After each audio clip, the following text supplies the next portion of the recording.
Hari Om.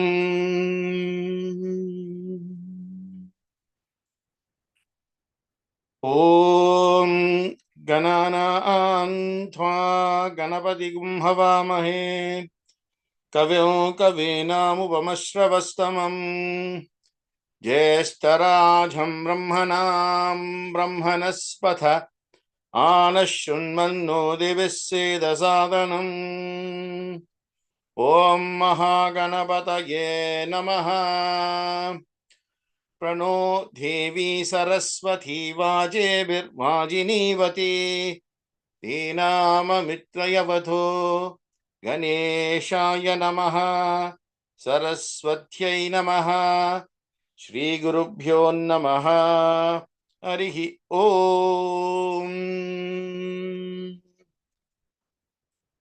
Jnananandamayam Devam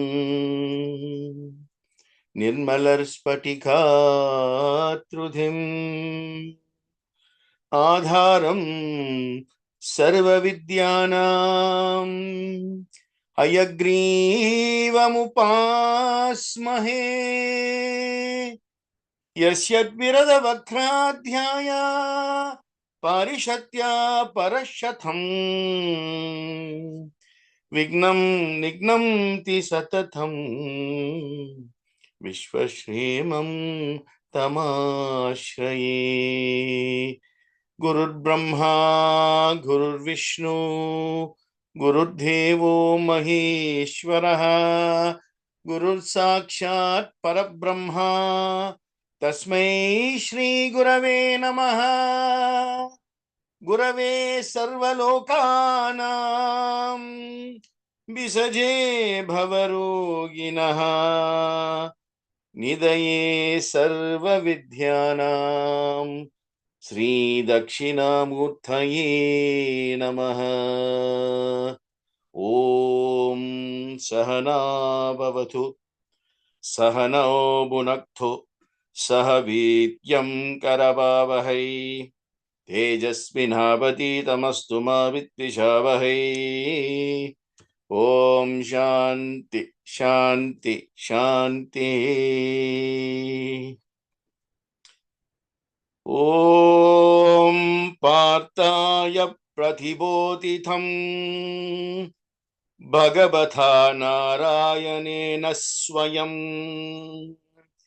Vyasena Gratitham Purana Muninam Madhya Mahabharate Advaita Amrita Varshinim Bhagavatim Ashtadashadhyayinim Ambhatvam Anushandhadami Bhagavad Gita Bhavad Veshinim Harihi Om Tat Sat Sri Krishna Yarpanamastu Nyada Sharanam Nasti. Namaskar, Namaste, Vanakkam, Vandanam, and welcome to week 2 in the series entitled The Key Teachings of the Mahabharata. Okay, last week we began the journey into 12 weeks in order to get to know what are the key teachings.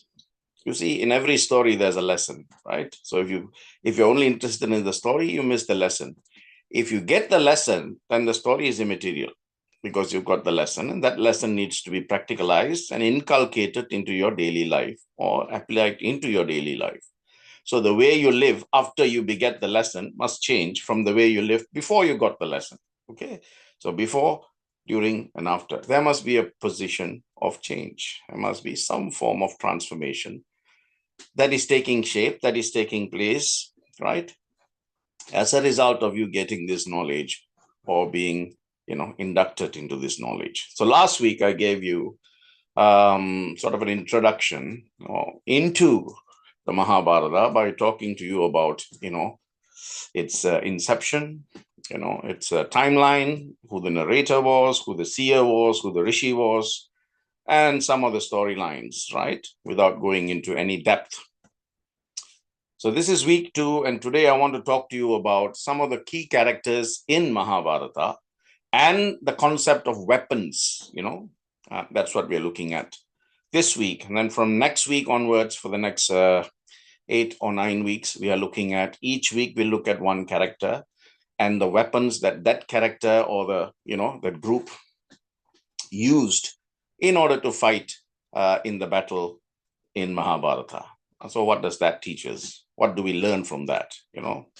What does the storyline tell us? What should we learn and how should we use that in moving on with our lives, right? And the last week would be something of a review, a consolidation, and obviously a question and answer. So again, I'm not here to teach you how to chant the verses from the Mahabharata, right? That's not the intention. The intention is to get the lessons, the key teachings, right? So to get an understanding of this magnificent work and to attempt to live those values enunciated in the great epic of Mahabharata in our daily lives. And that's what we are looking at. So today, as I said, we are looking at some general characters and the inner significance of the use of weapons, tools and weapons. That's what we're looking at. Okay, next week we look at the Kauravas, beginning, the Kauravas, the 100 brothers. Right, so before I talk about specific characters and specific weapons or specific tools, I think it's good to give a background, because Hinduism is filled with gods holding all kinds of tools and all kinds of weapons. Now, you need a bit of intelligence and a bit of broad-mindedness to look at every picture, right? And understand, is this the tool or is this a weapon, right? Now, regardless of whether it is a tool or a weapon, you need a technique. Because if you understand it to be a tool, or conversely, if you understand it to be a weapon, you must know the technique of how to use that tool or how to use that weapon. Because the best of tools in the worst of hands will give you, obviously, awful results. So if you're given a tool, you must master the art of the technique of using that tool to produce the optimum results. So let us look at some of these god forms in Hinduism and what they carry in terms of tools or weapons, so that you get that understanding when we go into the Mahabharata and we look at, for example, Arjuna is using, an arrow, a bow and arrow. Bhima, his brother, he's using the gadam, so different people. Indra has given Yudhishthira the thunderbolt, Vajrayudam. So Ayudam, as they say, Ayudam, Astras, right? And Astras. They're all different. So what we need to know is, what do they signify and how can we use it in today's life, right?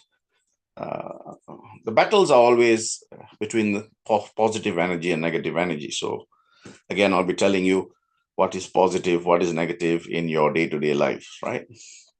Remember last week I told you in the 4 yugas, in Satya Yuga, there was complete balance, complete peace within and outside. And then the next Treta Yuga, there was problem outside, still some balance inside, right? Then in Dwapara Yuga, there was problem outside and problem inside. And now in Kali Yuga, most of the problem comes from inside and travels outward. So coming back to the concept of God forms in Hinduism, right? You must first understand, right? The God forms are all different forms of energy, okay? So if you look at the gods with the form, there are many, millions if you want to know. As they said, 330 million, that sort of figure you get with forms, right? One form subdivided into, demi-forms divided into sub-demi-forms, and so on and so forth. These are called Satguna Brahman. Satguna Brahman, God with form, or gods with forms, right? But if you go beyond that to the formless energy, then that is called Nit Guna Brahma, that which has got no form, Nit Guna Brahma. So We have all these form gods with forms, Ganesha, Subramanya, Shiva, Vishnu, all of them have got a form. So if I say Rama to you, automatically a picture will come in your mind of this man, blue in color, having, a bow and an arrow, and beside him there's Lakshmana, and beside him there's Sita, and in front of him there's Hanuman. That's the picture you get, right? That is all Satguna Brahman. Any god form you take is Satguna Brahma. That means God with a form.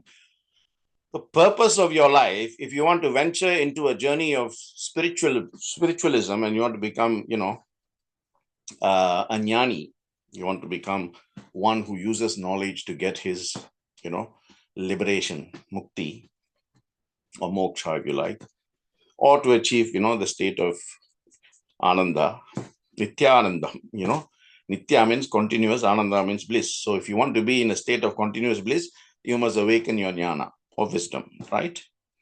So if you want to come to that stage, you must use the formless, the gods with form to go beyond and tap into the formless energy of the gods without form. That is only one, right? Now, so if you look at the pantheon, right, you have the creation, the sustenance, and the annihilation or the destruction. So for each, there is a god. Brahma is the god of creator, Vishnu is the god of preserver, and Shiva is the god of destroyer. It is not unusual, because if you take life on earth today, if you take any, for example, any company, any corporation, any government body, there will be different people looking after different departments, isn't it? So in the same way, if you look at Hinduism, so there's one minister responsible for creative aspects. He's called Brahma. There's one minister responsible for the sustenance of the entire thing that is created by Brahma. He is Vishnu. And there is one person who is involved with the, continuous cycle of birth and death, destruction. Now, destruction doesn't mean the physical sense of destruction where he's destroying. Shiva is destroying, right? What is important in spirituality, as far as Shiva is concerned, is he is the destroyer. So you pray to him to destroy what? To destroy all the ashtadoshas within you. Your kama, krodha, lobha, moha, mada, mamada, matsira, hamkara, all this. This is the battle, right? And this is what you use Shiva for. You pray to Brahma to create, creative energy. You pray to Vishnu to sustain that creativity. And where something is not working, or something has been injected with some fusion of negativity, or whatever you want to call it, then you pray to Shiva to destroy that element, right? So you need to have a deeper understanding of the significance, right, of these symbols or symbolisms, these tools that the gods hold in their hands, and of course, the weapons that they hold in their hands, right? Weapons are destructive in nature. So you may ask the question, oh, Hinduism is teaching us to be violent. No, it is teaching you to use tools and weapons to destroy all the negativity from within. As I said, your kama, your krodha, your lobha, your moha, your mada, your mamada, your matsya, your ahamkara, all these qualities, right? So that is the key question. What is it that we should be destroying? Our own negative thoughts, negative words, and negative actions at a mind level, at a speech level, and at a physical level. What a fantastic lesson that is, right? But we don't. Right? All the weapons and all the tools that the gods hold in their hands, they all speak to us. And they all lead to one, right? One truth. One very, very fixed truth. That is why they say, ekam sat vipraha bahuda vadanti. There is only one truth, but it is called by different names. That truth is the formless. But if you want to give it form, then it has many names. Right? But to get from the form to the formless, you must have Shruti or Smriti.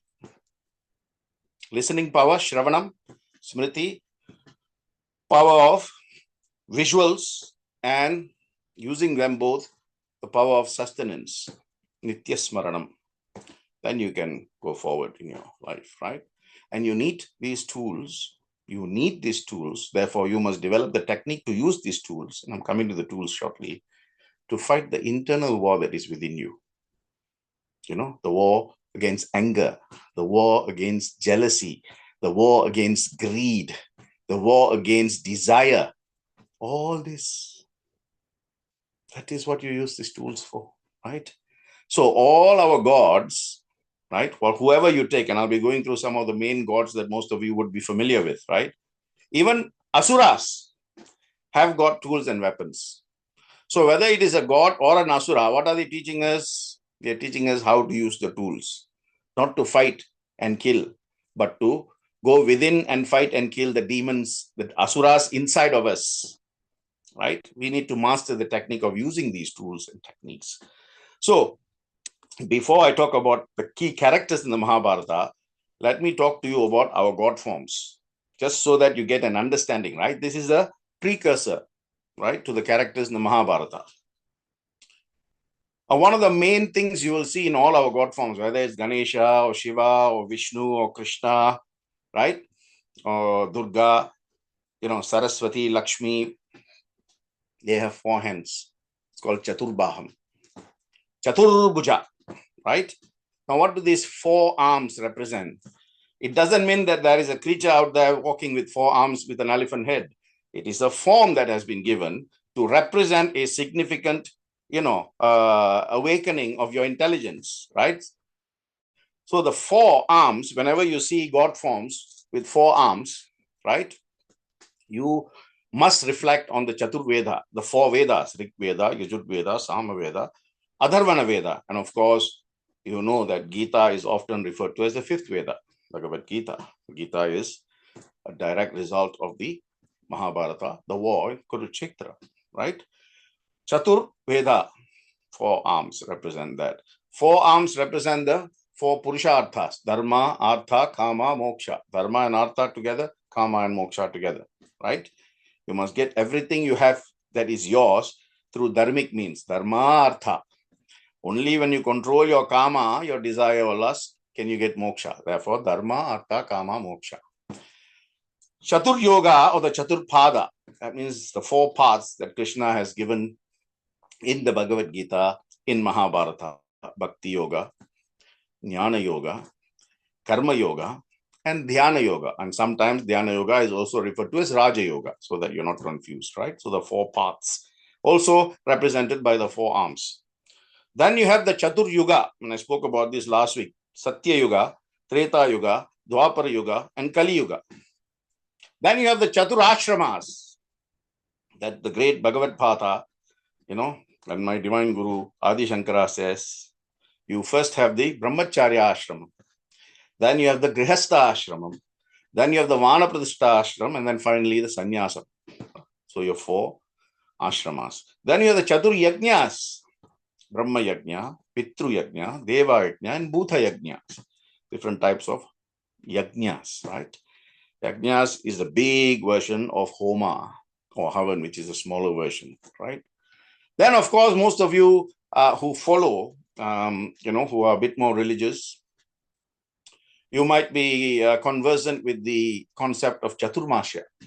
Chaturmasya is a holy period of 4 months, right? It usually starts with the Shayani Ekadashi and ends with Prabodhini Ekadashi from October to November. That period is full of, so it's called Chaturmasya. So you see, just the 4 arms has got so much to reveal in terms of its inner symbolic meaning and inner significance. But how much do we take? So you can imagine how much each picture is talking to us. For example, if you take Ganesha, right? Many of you have been praying to Ganesha for decades. What does he? He has Chatur Puja, Chaturbaha. He's got 4 hands. What does he hold in his 4 hands? So Ganesha is not a warrior. He doesn't go fight wars. Well, if he fights, he uses intelligence. That's why he's known as Jnana Deva or Jnana Kadavul.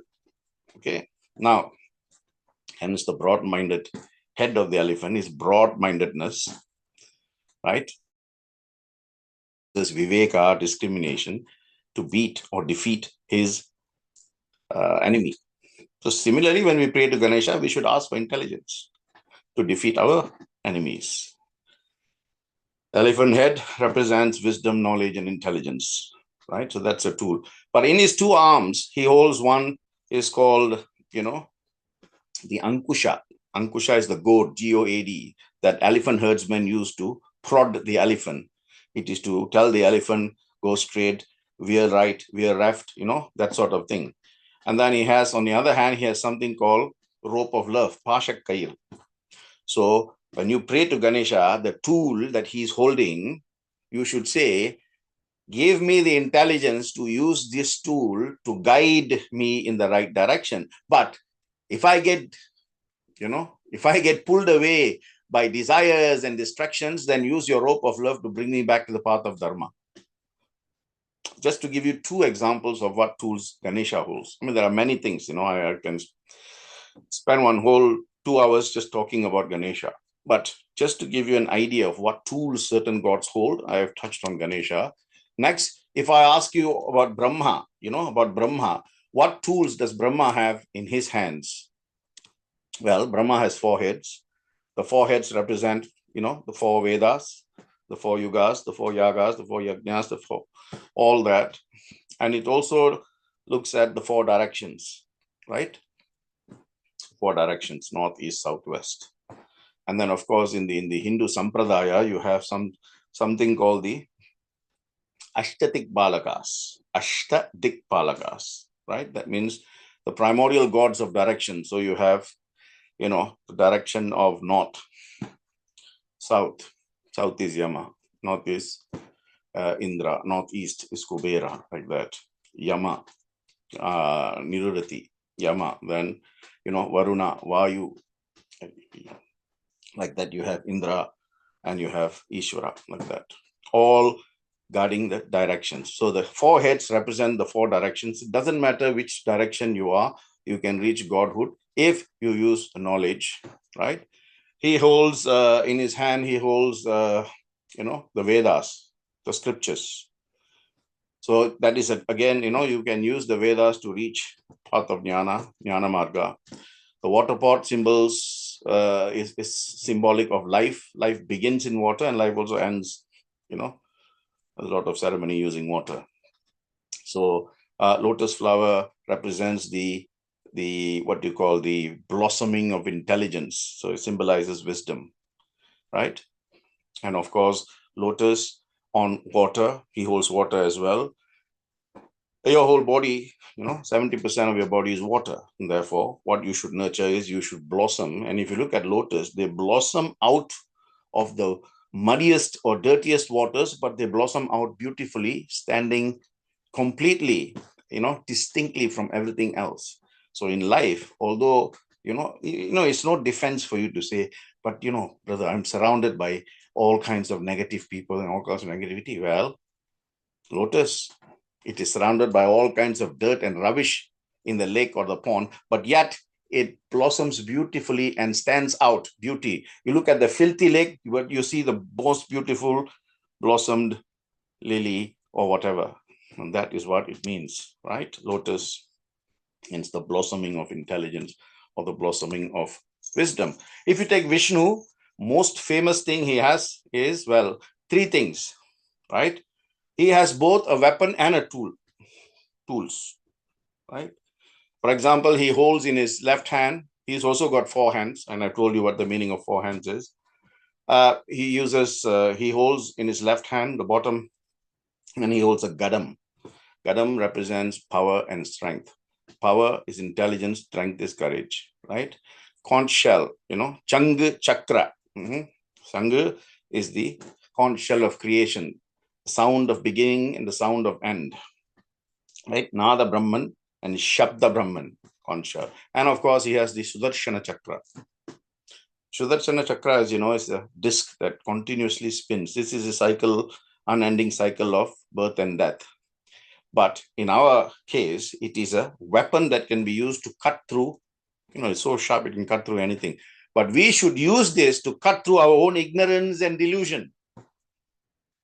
That's what it's used for. So whenever you pray to Vishnu, it's not only, you read the stories where he's used it to behead people, but you say, let me behead my delusion. my ignorance, my anger, my greed, my desire, my lust. That's what you should use the thing for, right?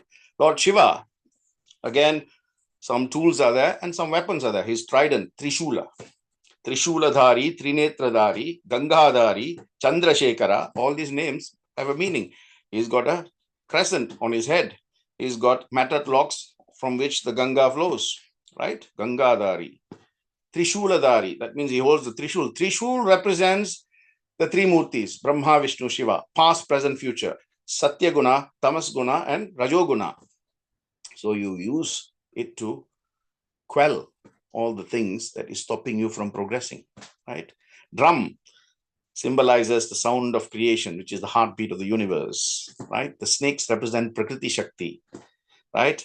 Prakriti Shakti should always be surrounding you to remind you of the natural powers of earth, right? That is why every puja or every prayer that is done, we sit on the ground, right? And we raise the fire from the ground. If Agni, the Homa Kundam, is on the ground, and you raise the fire, and the fire never goes down. The fire always burns upwards. That is the rising of spiritual energy, which is what the fire, Agni, represents. So everything has a value. If you look at Durga, oh my God, that's a completely different creation. You know, going back to Navaratri, and I've spoken about this when I gave my discourse on Navaratri, especially the creation of Mahishasura Mardini, you know, created. Because this Mahishasura had gone and got a boon that no one can kill him, you know, not male gods, not a mixture. He made everything possible part of his request to Brahma, except he thought he could not be killed by a woman. So he left females out. So gods had to come together and create a solid, powerful female god, and she is Mahishasura Mardini. And to empower her, because Mahishasura has got all kinds of weapons. He's the master of weapons. So all the gods came her. Agni came and gave her an axe, for example. Vayu came and gave her a bow. Kubera gave her a mace. Varuna gave her a conch shell. Shiva gave her the trident. So she's also Trishula Dharini. Himavan gave her a lion. So Simhavahini. Surya, what did he give her? He gave her arrows because Vayu had given her bows. Can you imagine? Vayu, wind god, had given her bow, and Surya, the sun god, given her arrow. Can you imagine the power of that weapon? Right? Kala gave her a sword. So she has a sword. So she is she's a Dasho Aidodari. So she has 10 hands and she's all these weapons given to her by the gods. Vishnu gave her his famous chakra, Sudarshana chakra. So she is empowered beyond imagination, right? And she used all of this to defeat Mahishasura. And the fight was for 9 nights. Each night, Mahisha sent one of his assistants, go and fight. So first night, Sumba, second night, Nisumba, then Chanda, then Munda, then finally Madhu, Kaitapa, then Dhumra Lochana, then Rakta Bija, and finally on the 9th day, Mahishasura came. And every day she took one form. That's why you have the Nava Durgas and the 9 Durgas. So everything has got a significance. How much have you learned and how much are you using, right? What happens in most part of the world during Navaratri is just Garba. People are dancing. So you must get the awakening. Why are you dancing? What are you celebrating? What victory are you celebrating?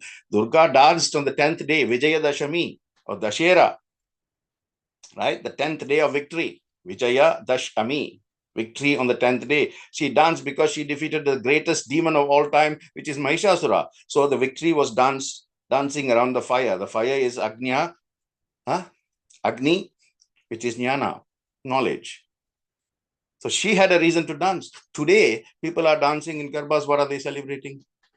This is something that people have to, realize and understand that they are moving away from the true significance of certain ritualistic practices. And the culture has completely changed, the nature and the way in which people are praying. I have no problems with people who want to dance, right? I don't have a problem with that. But I'd like to know, what are you dancing to celebrate? What weapon did you use to kill any of the demons within you? Then dance. Otherwise, what are you celebrating? Everybody's dancing, so I'll dance. Okay, fine. Right? Don't say we have to go with the flow, because only dead fish go with the flow. Dead fish go with the flow because they cannot fight the current. Be like the salmon, which swims almost 2,000 miles against the current to go and lay eggs. That is the courage, power, and determination that these weapons give you. So Durga Devi has got all of this. She's got the conch shell, symbolizes the sound of creation. She's got the bow and arrow, representing energy, speed, agility, and power. She's got the thunderbolt, which is basically the thunderbolt, Vajrayuda, the one that Indra gives. Firmness of your conviction. Whatever you undertake in your life, the conviction must be so firm, like it is like the thunderbolt. One hit, bolt of lightning can destroy many things, like that. The lotus, as I explained, the lotus, symbol of wisdom, right? Amongst all the dirt, you must blossom out so beautifully like a lotus. Sudarshana Chakra, I told you, discussed that cuts through anything unrighteous. Sword symbolizes the sharpness of knowledge. Any weapon that is sharp means knowledge, sharpness of knowledge. Murugan holds the veil, right? The broadness of the veil at the top, that is broad-mindedness. The sharp point there and the sharp lance, at the bottom, which is sharp, that is sharpness of intellect. The long length of the lance is depth of character. Broadness at the top of the veil, the broad part, like a spade, it goes. The broad part is broadness. Lateral thinking. Just a veil can teach you so much. The veil does not speak. It is a mere caricature put in the hands of Murugan, but you see what it's telling you. Say, hey, use me. Use me to develop sharpness of your intellect. Use me to develop a broad-mindedness. Use me to develop your broad-minded thinking, your lateral thinking. Have a depth of character. At the end of the day, use the sharpness of your intelligence, right?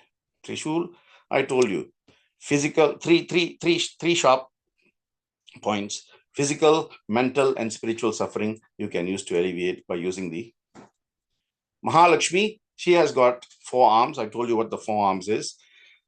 She, of course, also has the lotus, right? And of course, Mahalakshmi, a lot of people only think she is only for money. Yes, she is for wealth, but not wealth in a material sense. She, when you pray to Mahalakshmi, ask for a wealth of character. She is Gunavati. Ask for the wealth of Guna. Guna means character. Because Durga, the first 3 days of Navaratri, you pray to Durga, what do you ask? Say, kill all, or let me use the tools that you have in your hands to destroy all the negativity within me. Then after you destroy, you go to the second 3 days, you go to Lakshmi and say, I now have, cleansed myself. Give me the wealth of character. Once you've got those second 3 days, you've got some character, some good character, positive character, righteous character. Then you go to the third day, 3 days of Saraswati and say, give me Vidya, not circular knowledge. I am talking about Atma Vidya, that which can take you beyond this life. That is how you celebrate Navaratri, right? So Saraswati, just to say she holds the rosary, right? Rosary is continuous. Bhakti has to be continuous, not on a Monday for Shiva, and then Friday for Lakshmi, and then sometimes Saturday for Vishnu. The rest of the days, continuous chain, like the rosary, the mala, japa mala. Japa means to do continuously. Mala means ma and la, 2 different words, right? Ma means dirt. La means to remove. So continuously removing the dirt, the negativities. By what? By chanting the name. Om Vishnave Namaha, Vishnave Namaha, Vishnave Namaha, Vishnave Namaha, Shivaya Namaha, Shivaya Namaha. You use the Japamala to chant whatever mantra. Mantra, I told you, right? Manas and Tranas. Mantra, that which if repeated with equal volition, with equal speed and with equal focus, can give you the power to transcend from the cycle of birth and death. that which liberates you from the cycle of birth and death. Manas and tranas, right? Mantra. She holds the rosary. That's what the rosary, that's a tool. Must know how to use the tool, right? The tool, when you use a rosary or a japamala, you cannot hold it anywhere. It has to be directly proportionate to your heart chakra, the anahata. That's where you hold, and that's where it cannot touch your leg. It cannot touch the ground. It cannot be resting on your hands, cannot be resting on your legs, nothing. It has to be perpendicular, directly, adjacent to your heart chakra, anahata, and that's where you go. And there is a science behind whether you roll it forward or you roll it backward. But, this is not the session where I talk about, yoga sastras. I have already spoken about that in my yoga sutras. So you may want to go on. But the Saraswati, the tool she has is the veena.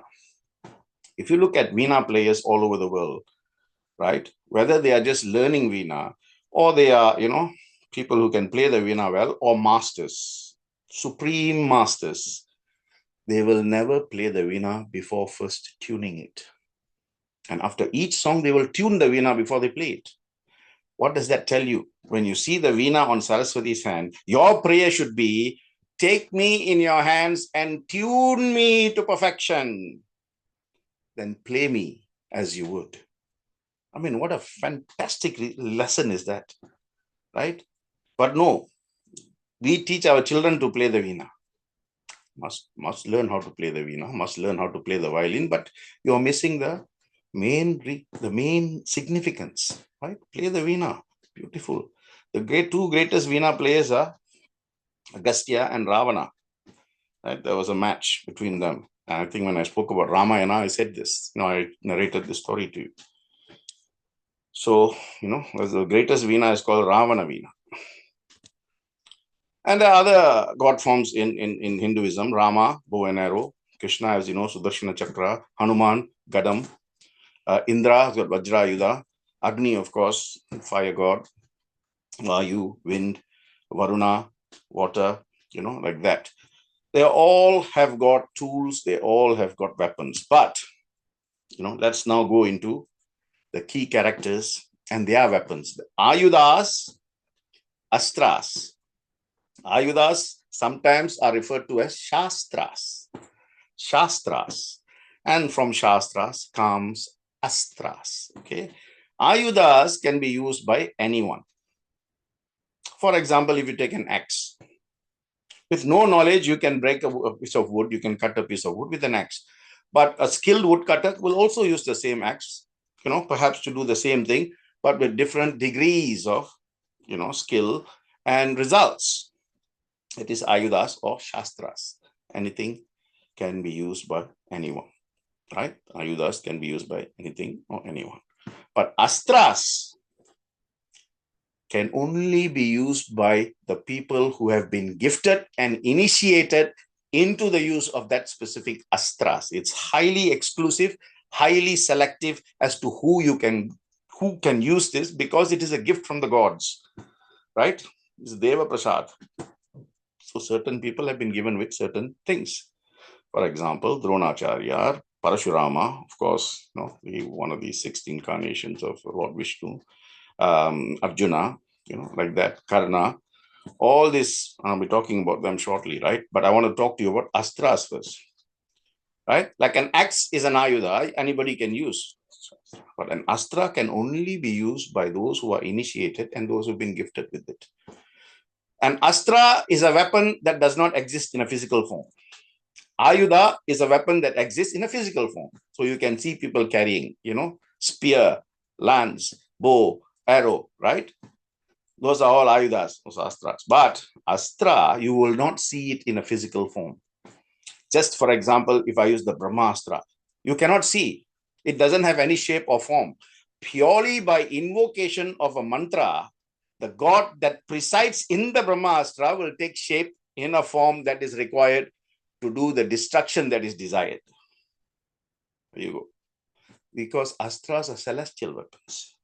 Celestial weapons. They are not weapons that are wielded by hand, but rather weapons that are invoked by a specific chanting of a mantra and then directing them through a medium such as an arrow. So you will see in the Mahabharata, when you see these, videos of these series, you will see Arjuna will take one arrow, or Karna will take one arrow, or Drona will take one arrow, or Bhishmacharya will take one arrow, and then they will recite something, and then they will let go. And then that becomes the Astra weapon, the celestial weapon. Astras, unlike Ayudas, unlike Shastras, they do not require any physical effort. They require mental concentration to invoke, direct, and withdraw. The person who uses it also has the power to recall it. But the recollection or the recalling, the withdrawal must take place within a specific timeline. Otherwise, once released, that's it, right? Because improper use of an astra means, disaster. The consequences can be fatal. So they are told specifically not to use it unless it is absolutely necessary, right? So because it is a celestial weapon, it is endowed with powers beyond the normal, acceptance of man within his limitations of knowledge. It is capable of destroying, not just a person, an entire army, an entire state, an entire country, even the world, right? So it is very, very, very powerful, right? And there are certain conditions that the person who's getting the gift has to satisfy before he can be gifted with these astras, right? So every astra has got a particular deity. Like last week, I told you, your 7 chakras, every chakra has a presiding deity. For example, the base chakra that you have is called the Mooladhara chakra. Who is the guardian deity? Who's the security guard? Only if the security guard opens the gate, you can enter Mooladhara chakra and develop it. He is Gam. Gam represents Ganapati. So Gam basically is the tool. The technique is the chanting. Om Gam, Om Gam. Focusing on your Mooladhara chakra. Ganapati. Because if you look at the Ganapati Adharva Shirsham, it says, Tvam Mooladhara Stithosi Nityam, Tvam Shaktitrayatmakaha, Tvam Yogino Dhyayanti Nityam. That's it. Once you open that Mooladhara chakra, Tvam Brahmas, Tvam Vishnus, Tvam Rudras, Tvam Indras, Tvam Agnis, Tvam Vayus, Tvam Suryas, Tvam Chandras, Tvam Brahmamas. That's it. You can transcend. The first key is opening the Mooladhara, and then you can tap, tap, tap, tap, tap, go on and on using that. Okay. So let me tell you, astras, the modern science, like, some years ago, United Nations sent a team to Iraq. They sent a team to Afghanistan. Why? They wanted to see whether these countries have something called WMD, weapons of mass destruction. This was our astras.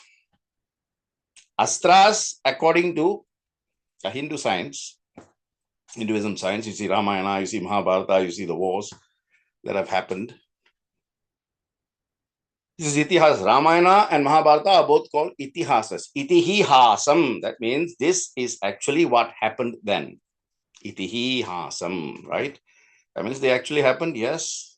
There are scientific acknowledgements of the existence of evidence to point to the actual taking place and occurrences of these both Mahabharata and Ramayana, right? I said to you last week, if you still go to the northern part of Haryana, you can go to actually a place called Kurukshetra, and you can actually see they put a huge chariot there, and the soil is red. It's there. It's happened. So in terms of these weapons of mass destruction, right, as far as we are concerned, we have so many astras. So many astras that has been used in different times. We've got Agni Astra, we've got Aindra Astra, Antardana Astra, Brahmastra, Brahmasira Astra, Naga Astra, Narayana Astra, Pashupata Astra, Parvata Astra, Shakti Astra, Sammohana Astra, Surya Astra, Vaishnava Astra, Vritha, Vajra Astra, Varunastra, Vayu Astra, Vishoshanastra, Sarvamangalastra. So many astras. Of these astras, the 3 most significant and important astras are Brahmastra from Brahma, Pashupata from Shiva, and Narayana from Vishnu, right? All three have been given to certain characters in the Mahabharata. And I'll be talking about this when I talk about these specific characters, like Karna, like Arjuna, like Dronacharya, Bhishmacharya. They've all got. So if you want to connect science, I told you Hinduism is a science, right? Scientific religion. Scientific religion. Everything has a connection to science. Brahmastra is equivalent to the modern atomic bomb. And you know what devastation, what extent of damage that can do. Brahmastra is called atom bomb. Brahmasira Astra is called neutron bomb. Science. You accept that atom bomb can do this, neutron bomb can do this. Same thing. We have Brahmastra, atom bomb, complete annihilation. Neutron bomb, complete annihilation. Right? But we have got a counter measure, right? So if someone releases Brahmastra, actually Ashwatthama in Mahabharata, on one of the days of the battle, 18 days, in one of those days, he released one, right? To kill Arjuna's son, who's carried by Subhadra. And Krishna countered it. So even Brahmastra has got a counter mechanism, the defense mechanism. So the Brahma Shironamastra is the counter mechanism for Brahmastra, right? It's never used in war, but it has the equivalent power of quelling, Quelling, quelling, curtailing, curbing the power of the Brahmastra, right? It's thought that only 4 people had the use or knew about this, right? That is Dronacharya, Ashwatthama, Arjuna, and Karna. Of course, Krishna is the one who used it. Nobody else used it, right? Ashwatthama, for example, used the Brahmastra, and Krishna used the Brahma Shironamastra to quell it. Okay. Now let's talk about some of the characters. Now you've got an idea of weapons, you've got an idea of tools, what they represent, how you should use them. Now let's go to the Mahabharata. Who are the key characters? Now, you must know the king was Dhritarashtra. He was in his palace. He's blind, so he can't see. He doesn't know what's happening. But his main minister is a chap called Sanjaya. And Sanjaya was gifted with divine vision. Just like before Krishna gifted Arjuna, with the divine vision to see him, because you can't see this, his grand vision of Lord Krishna with normal eyes. So he was given divine, and then he could visualize, the complete Vishwarupa.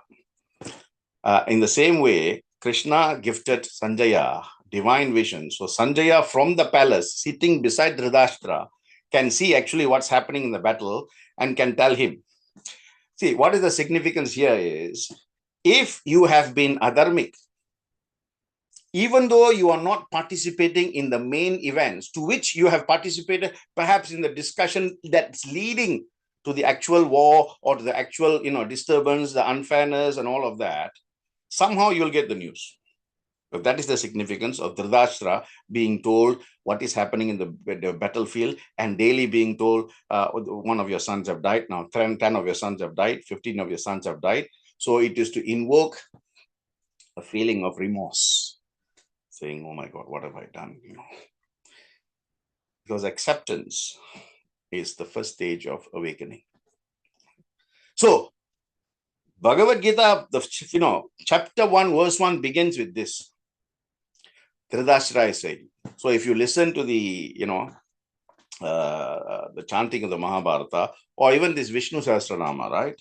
You will hear Dhritarashtra Uvacha, and then that's the question. Uvacha means said, and then somebody responds to what the question has been asked, like Sanjaya Uvacha. So first thing Dhritarashtra asks Sanjaya, Dharmakshetre Kurukshetre Samaveda Yuyutsava Mamaka Pandavaschaiva Kimakurvata Sanjaya. He's asking. Dhritarashtra is asking Sanjaya. Hey Sanjaya, they all gathered there, right? Mamaka means my children. And Pandavas Chaiva means all the Pandavas and all the Kauravas, my children, have all gathered to fight in the battlefield of Kurukshetra. Dharma Kshetre, Kurukshetre, Samaveda Yuyutsava, Mamaka, Pandavas Chaiva, Kimakurvata Sanjaya. That Sanjaya says, he responds, Drishtva tu Pandavanaikam, Yuddham Duryodhanastada, Acharya Mupasangamya, Raja Vachanamavriti. He is saying, yes, I'm observing that the Pandava army is standing there in a military formation, and Duryodhana, right, the crown prince, on seeing this, approached his teacher. Duryodhanasthatha Acharya Mupasangamya. He asked Dronacharya, he went to his teacher Dronacharya, and then he started asking him questions. So the next few verses in the first chapter of Bhagavad Gita is actually spoken by Duryodhana. But the reason why I've used Sanjaya as one of the characters is he saw every day of the 18 days of battle what was happening, and he was telling or narrating the story directly in real time to Dhritarashtra, right? So he's an important character. So he is also a tool that was used by Dhritarashtra, right? Yudhishthira, of course, is the eldest. Well, eldest until there came a realization that there was an elder brother, right? In the name of Karna. Until then, he was the eldest of the 5 Pandava brothers, born to Kunti, but his father is Dharmaraja. That's why he's always meant to be seen as Dharmaraja. His father was Dharma. Arjuna, of course, the 3rd brother, because Bhima is the 2nd brother. And of course, Arjuna's creative energy father is Indra, right? Indra.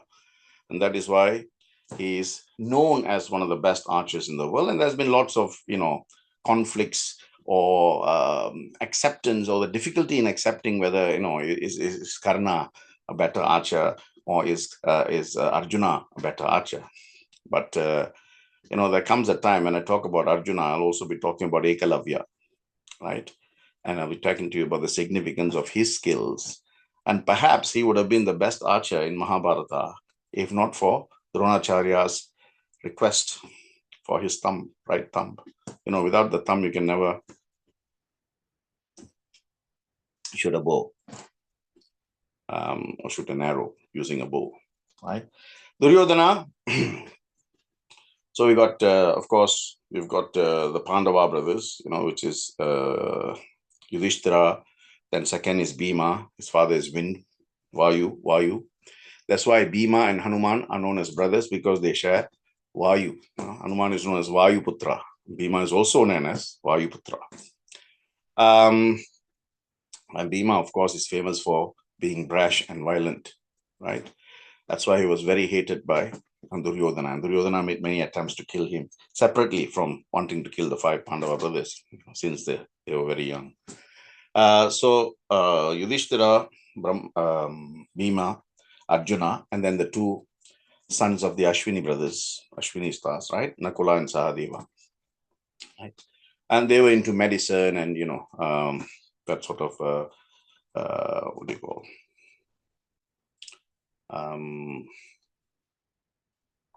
The healing side of things. So they were skilled in that. They were sons of the Ashwini brothers. Duryodhana, of course, is the eldest of the Kauravas, the first son, and he's the main antagonist in the whole of Mahabharata, instigating and doing everything that resulted in the Great War, simply because he was not happy for someone else to be king. He was jealous that those 5 brothers had many things working for them, even though he was, king in line.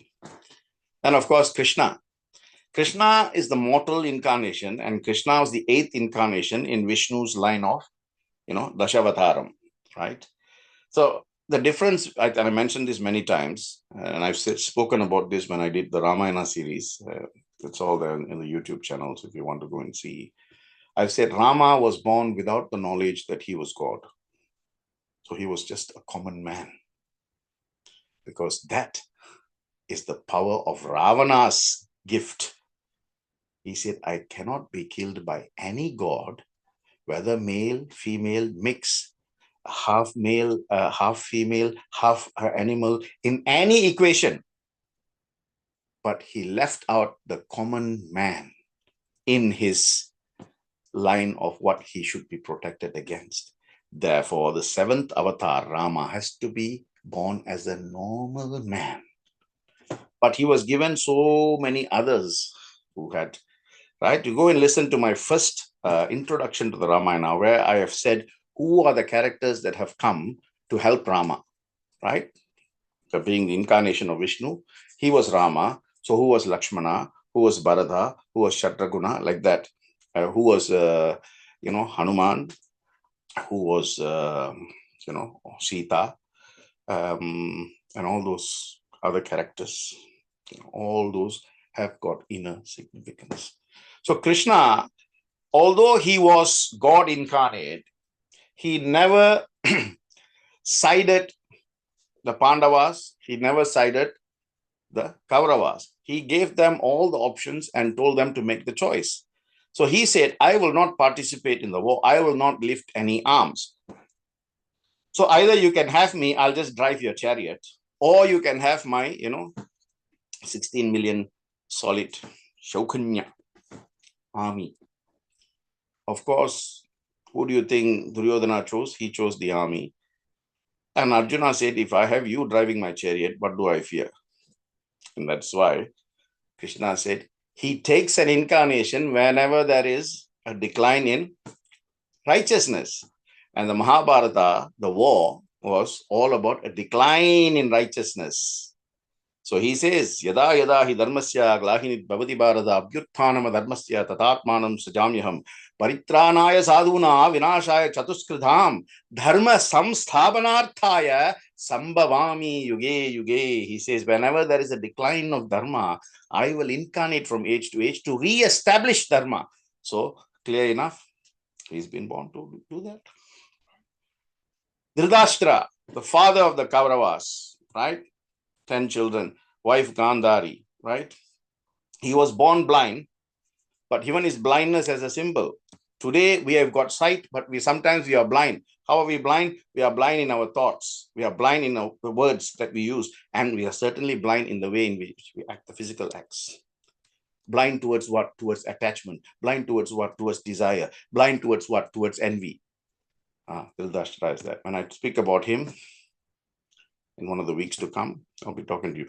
Vyasacharya, the great author of Mahabharata, right? The scriber was, last week I told you, is Mahaganapati, right?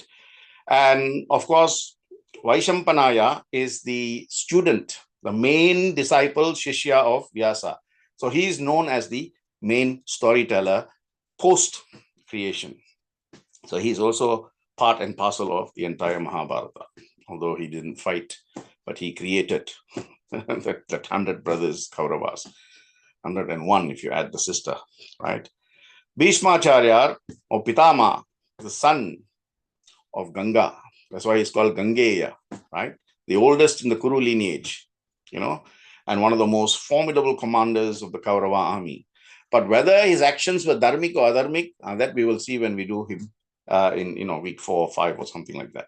Ashwatthama, the son of Dronacharya, the guru for both Pandavas and Kauravas, right?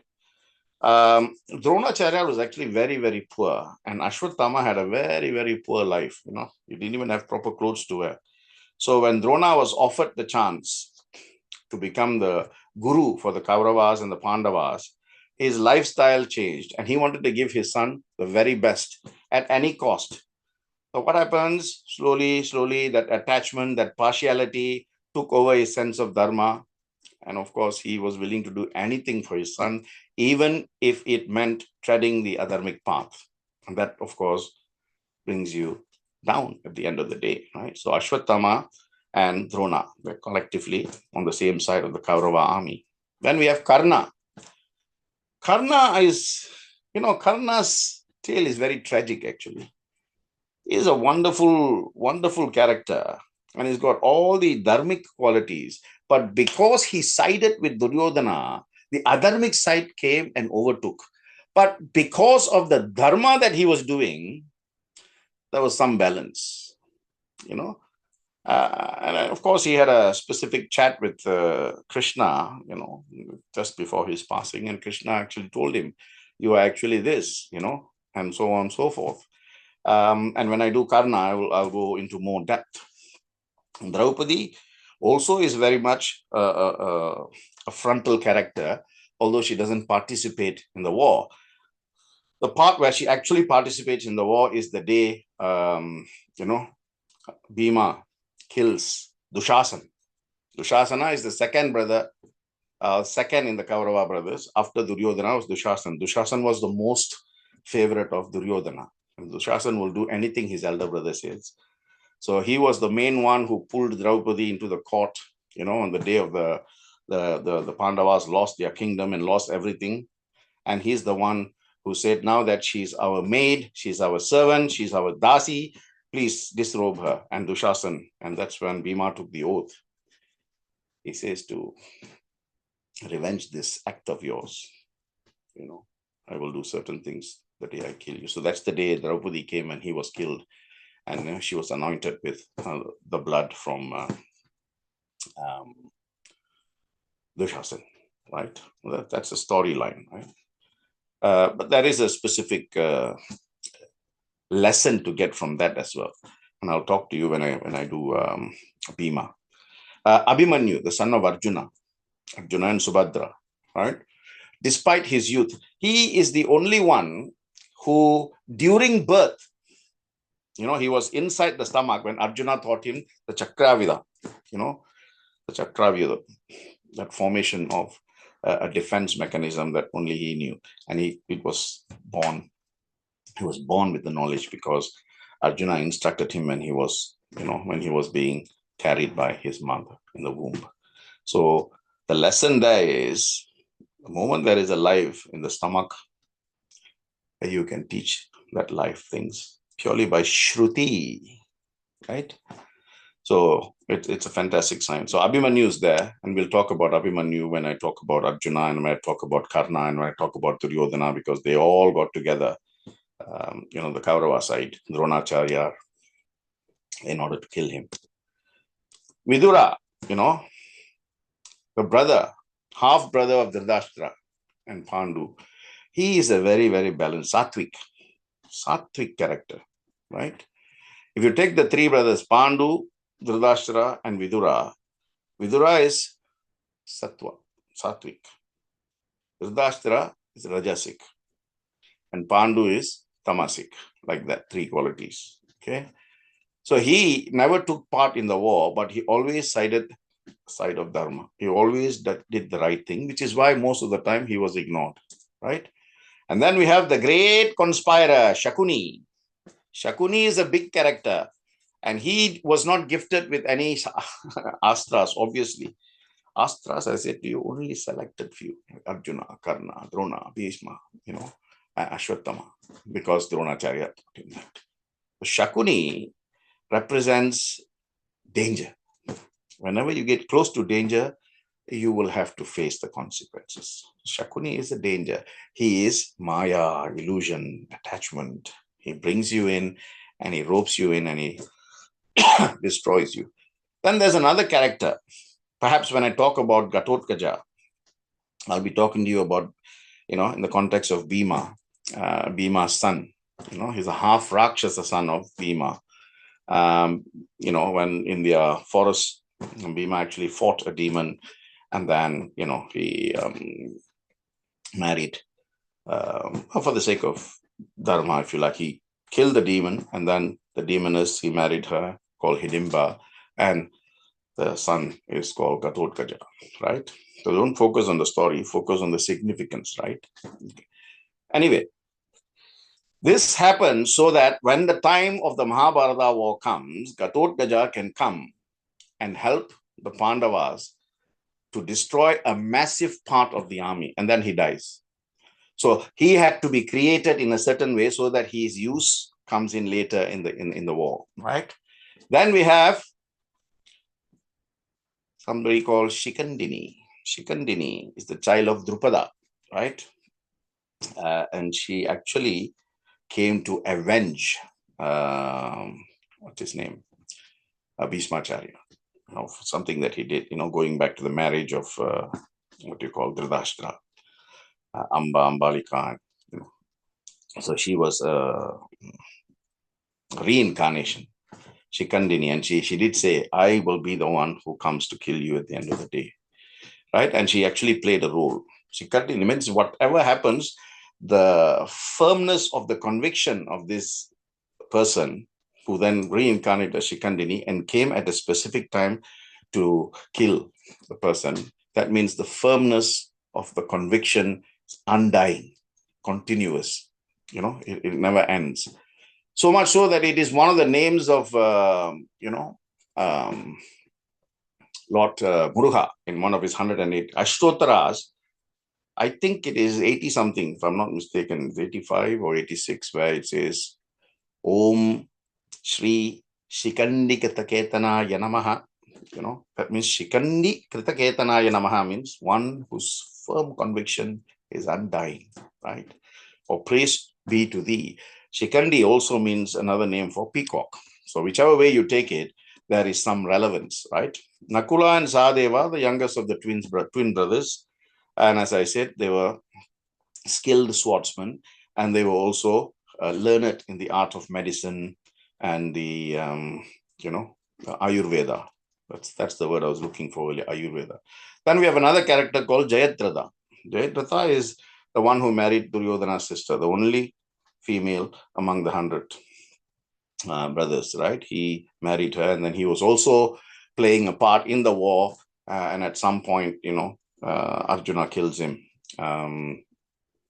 because he was the main antagonist in the killing of Abhimanyu, right?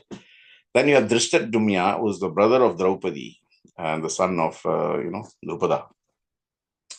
And he also came in order to take revenge on Dronacharya. Dronacharya and Drupada were actually classmates, friends.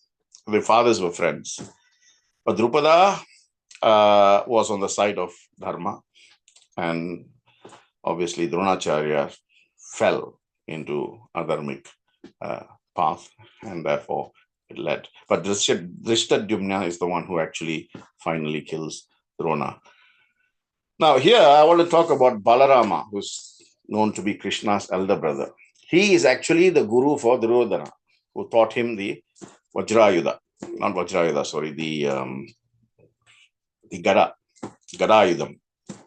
And Balarama said, I am not participating in this war at all. Right? But he was the teacher for both Bhima and Duryodhana when it comes to the Gadam, mace. So he also is relevant to that extent. And finally, we have Vaishampayana, which is the main Shishya of Vyasa. And he is the main storyteller. And he is the one who actually narrates the Mahabharata, and he tells Janameyaja, and then he comes and he says it to the 66,000, rishis and Shaunakya, and then it comes to what we have called the Mahabharata. So basically what I've done today is I've told you this and some of the main weapons that these characters have used in Mahabharata. So you know that weapons and tools would be used by us to develop our intelligence and wisdom in order to get from one point to another point, and from that point to another point. Anyada sharanam nasti tvameva sharanam mamaha tasmat karunya bhavena raksha raksha. Krishnaya namaha. Sai Ram, next week I will see you and we talk about the Kauravas.